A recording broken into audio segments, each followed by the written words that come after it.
கைகள் செய்த மாயாஜாலத்தால் உருவான ஆயிரக்கணக்கான மண் பொக்கிஷங்கள்.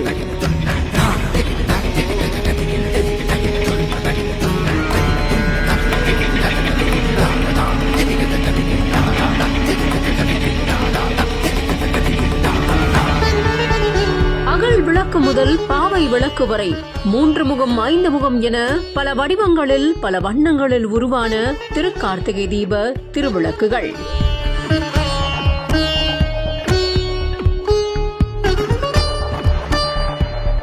மானாமதுரை பகுதியில தயார் செய்யப்படுற மண்பாண்ட தொழில் அப்படிங்கறது உலக அளவுல ரொம்ப பிரசித்தி பெற்ற ஒண்ணு. மண்பாண்ட தொழில் ஒவ்வொரு சீசனுக்கும் பல்வேறு வகையான மண்பாண்ட பொருட்களை இங்கு தயார் செய்யப்பட்டு வர்றதும் குறிப்பிடத்தக்கது.